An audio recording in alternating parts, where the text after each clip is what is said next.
From our classrooms to our community, Hawk Talk brings you the conversations, updates, and stories that matter most across the Hillsboro R-3 school district. Hawk Talk is sponsored by Schneider Electric.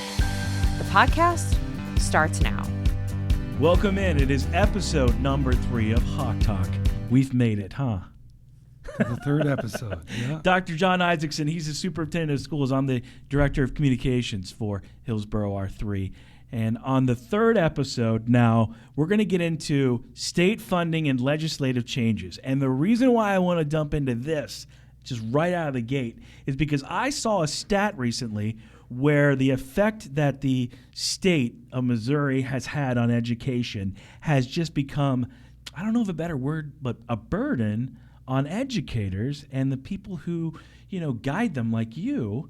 Has just like tripled, maybe quadrupled since 2014. Yeah, I don't know. I don't want to use the term burden. What's a better way to put it? What do you think? And why I say that is not that it's maybe compounded? Well, and here's the thing, because for the people that represent our communities in Jefferson City and such, it's well-intentioned. So I mean, it's not, there's an intentional, like, for the most part, putting a burden. That's why, but what it is there's a lot of ideas, and ideas that turn into laws collectively, the sum of their parts becomes a challenge. Okay. And in that case, it's not an individual's legislator's idea or the Senate Bill 68, which was a couple years ago, which had a bunch of safety enhancement. Well, you need that. Yeah. All good things. Yeah. And it's not that we don't need any of the things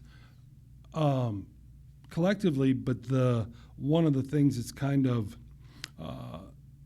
it just starts adding up without constant evaluation of sometimes things change so fast that we haven't even evaluated what the thing that maybe we had done 2 years prior. Yeah, that's a good way to put it. Is it successful? Is it not? And so the constant reevaluation.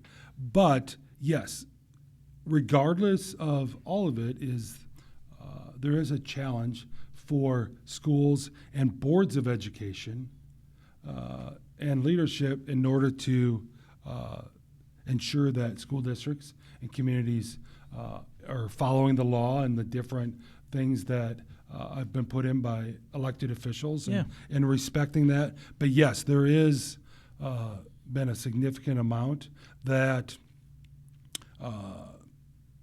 again, I want to use the term burden, that maybe impacted, and maybe not even in the year. You said 2014. There's some things that were put in 2014 in that silo in that year wasn't that big of a deal. But when you start stacking the years and the items on top of each other, and one thing that comes to mind is the safety enhancements, where you have to have we have a safety director, and now we've had one, and we're hiring another one, and that's awesome. We need to do that. Is the minimum teacher salary. Again, that's a great thing for our teachers. We just talked about last episode the importance of staffing. The issue is when you make it a mandate, a minimum salary, that we have to be at this threshold, and our minimum increase the following year has to be that. So that doesn't go away. That's a law. But then where challenges come into place is this past legislative session, we're anticipating an $800,000-ish cut in state aid.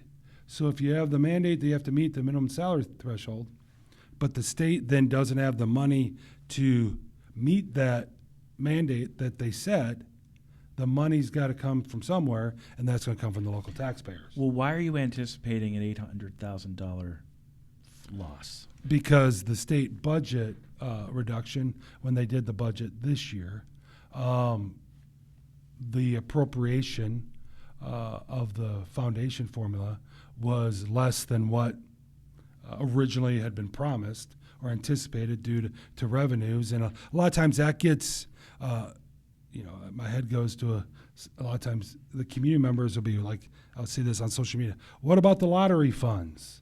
What about different laws? Or gambling. Gambling, sports gambling. Well, what occurs with that is, yes, those funds may go to education, but it goes in the pot. So if, I try to find an analogy of, here's the pool of money, and we're going to use, if we use gambling funds, yes, we're using gambling funds on education, but I also think can take some money that they were using on education and take it out to go put it on something else. I didn't take out the gambling money. I took out the money that was there prior to gambling going in. Oh, okay. So the net gain of education is not necessarily a net gain. And so that's where we talk about trust, is the community ultimately, when it comes down to what the schools are receiving, then they're like, well, hold on, I voted yes on that particular issue because it was supposed to help education. I'm already doing my part as a citizen. Yes, we're getting the gambling fund, but the portion potentially of what had received prior to that being approved, then that doesn't exist. Okay. And what occurred this year is, and a lot of our estimates are not based on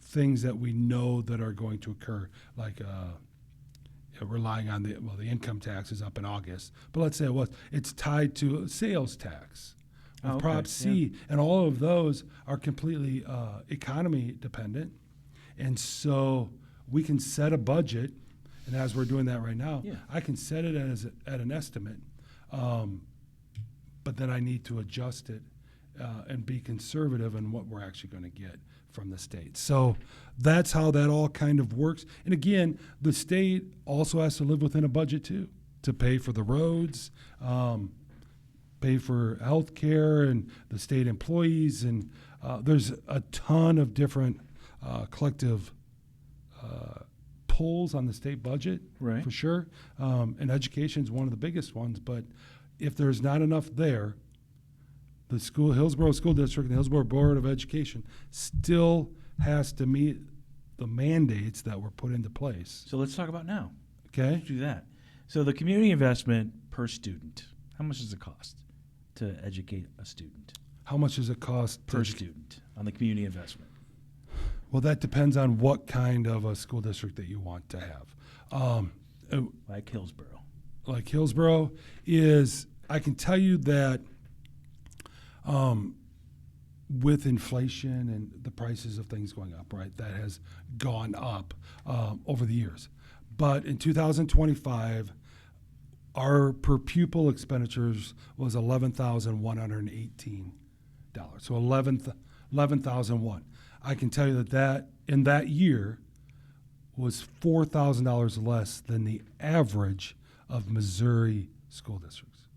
So all the Missouri average was over 14,000. Hillsboro was 11,188. So do you think that we may get that 14,000 in 26, No, 27? that's what the expenditures. Oh. That's what we spent. Right. The average school district, the average per pupil, Missouri average is over 14. Right. Hillsboro is 11.8. So it's not about that's what we're spending, which is $4,000 less per student. Now, in 2017, that gap was $2,000. We were $2,000 below. Oh. So the Missouri average spend is now growing. Now, you can take that two ways. Is Hillsboro operating that efficiently? Because we have a pretty good school district. Yeah, we do. We have different opportunities. So I would say as superintendent, yes, right? That's we're doing some things right and working hard and being fiscal stewards. But I preface that with how do you balance being, I could celebrate that, and I am, with also in February, some parents had come and asked, why don't we have a safe and secure entrance at the high school because all the other buildings do? Why does our baseball field, it's the only one in the county that doesn't have turf, and we got rained out games, and it hasn't been fixed since 2005? Is the answer to that is in there is comes to the funding, and priority is that's where, not that you would spend $1,000 more per student on that on one time, but that is all that's kind of baked into that number is there comes a point where we spend the least on kids isn't something we want to hold our hat on or hang our hat on. It's and that's a fine line between being fiscally responsible, but also not then providing, as a community, are we providing the type of school district, and opportunities for our kids that we want to have in this community. So we do have to keep that in mind. Yeah, it's that balancing act of not just spending money frivolously, but also not being, I don't want to have the lowest number in the state of Missouri, if that makes any sense. Yeah. It's because that means we're not providing opportunities, potentially, for our kids and those things that we want to provide. So let's also continue the right now part. You talk to superintendents all the time. You're in different groups across Missouri. What are some of the biggest financial challenges that school districts across Missouri are watching at this moment? Couple different things. There's, I say a couple actually. What's unique about this time, and we're going to talk about summer of 2026, is it's really kind of when we talked about the state mandates at the state level, of minimum teacher salary, 169-day school, but you can't start before 2 weeks before Labor Day because of tourism, all these different things. When you start compounding all of that, there's the cost, okay, to do all that. Then we're going into some things where Senate Bill 190, with our seniors and even as a school district, we're mindful of our taxpayer tax rates and how much money. That's why the Hillsboro Board of Education for 6 years in a row has lowered our tax rate. So we had put some of these fiscally responsible things in prior to now, but that's almost creating more of an issue potentially for Hillsboro because our tax rate being the lowest in all of St. Louis metro region by a wide margin, our tax rate being lower than it was in 1993, as we talked about in an earlier podcast. That's all well and good until there was some additional state mandates. The senior tax freeze, which that was $117,000 this year in revenue that the district didn't receive. That was manageable. Candidly, then in April, Senate Bill 3, which that Senate bill was approved in June of last year. That was the Kansas City Stadium bill. Oh. They had went to Jefferson City to try to get the Chiefs to stay in Kansas City, and in order to get the funding, the negotiations and such of how that works at 3 o'clock in the morning or whatnot in the middle of the night, that was added that there could be a 0%, 5%, 0%, not even counties throughout the state of Missouri on property tax, and there was some money sent to St. Louis. It was a part of that deal in order to get the Chiefs stadium funding. That was approved. Well, and then in April, the voters of Jefferson County approved, and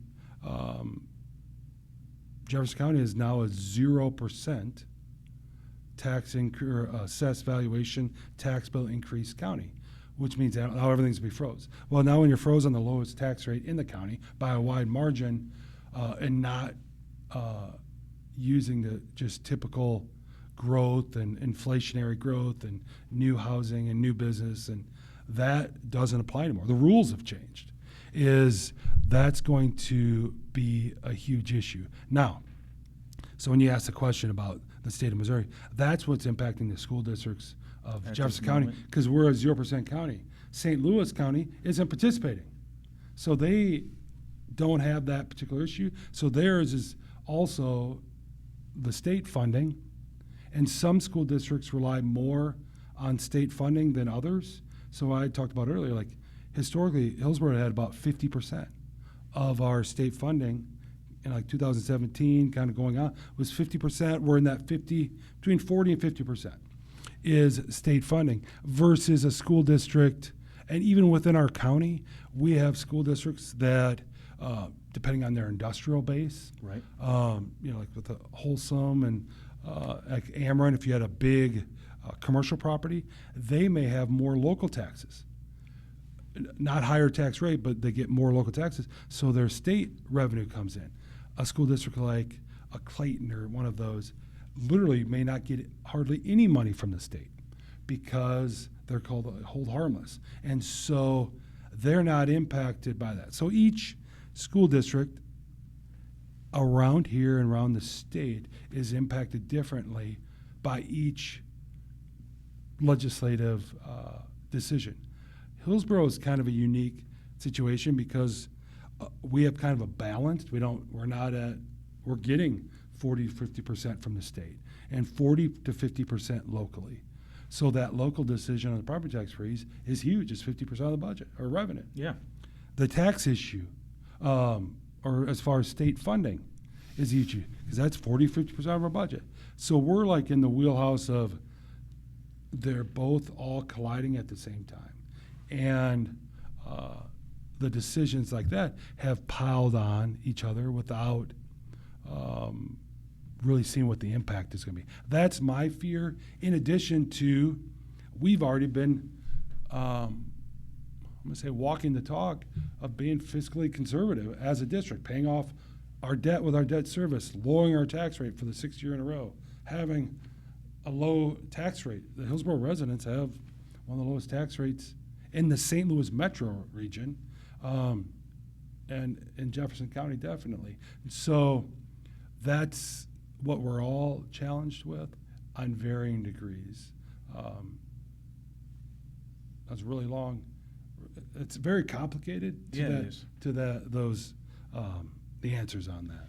Well, the other thing that comes to mind lately is how could proposed changes like open enrollment or school choice affect districts like Hillsboro?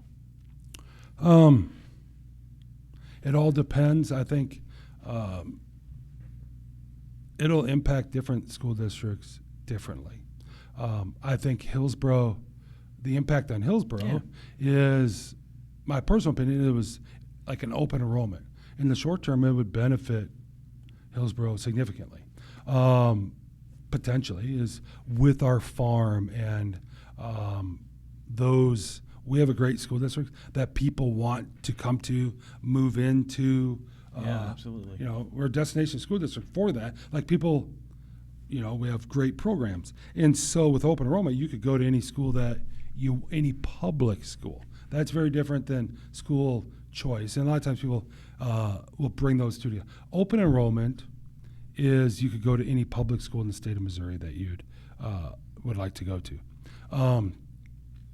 And so then school choice brings in the private and potentially like charter schools with that. And so the reality is we already now have school choice. It's just not paid for with tax dollars. And That's the thing. and so we've moved into we're now the state of Missouri is paying for private school through the program that they increased by $10 million there. So how will it impact school districts? Like ours. Like ours. Well, one of the things is when it's the more schools that are receiving funds, right? You're taking, we'll use a pie example, the more schools that are receiving funds with those tax dollars it lessens the each amount that each is going to get. And so from like a Hillsboro perspective, I'm fairly tuned to this and working with our legislature and such and even within our legislative priorities as a district. As a district, and this was board approved, is the Hillsboro district isn't against school choice per se. No. We understand and respect that parents should have the ability to choose where they want to send their child, and provide that opportunity. Is our question, our legislative ask is, if we're going to use taxpayer dollars on that whatever we're using taxpayer dollars on, that there's the same levels of accountability put into place. Meaning, like for us, a lot of things, and it's a significant amount, is on construction projects, local community members are probably like, why did it cost $300,000 to put in an asphalt parking lot or a basketball court? Schools are required to bid, and we pay prevailing wage. And prevailing wage is the wages paid to our union workers and such, and it's, there's we have a strong union community in Jefferson County and Hillsboro, and we feel like they, respecting our tradespeople, and we're putting out a lot of trades as students, but there's a cost to that, private schools and private entities, like my house is a private entity, right, if I have my roof, I don't have to pay prevailing wage. Right. And so that becomes a financial item, and that's protecting our unions, those are public dollars that are the less public dollars that we have at Hillsboro to do our HVAC project, of which we're paying prevailing wage, those are, when you talk about immediate economic impact.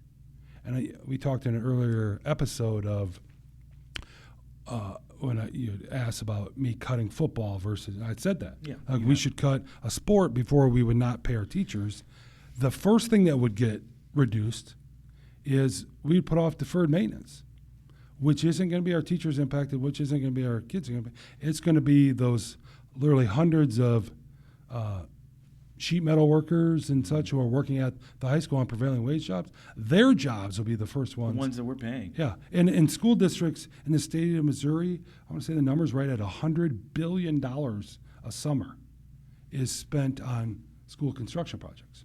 So when you talk about the impact for us as a school district, we just want and ask our legislators on that as we're considering open enrollment, school choice, is to put the same taxpayer guardrails, and that's how I look at it, even as not just superintendent, but as a taxpayer, is on accountability. Audits, we're using taxpayer dollars, we do an audit each year as if we're going to use taxpayer dollars for other educational type items, that there be those same accountability guardrails.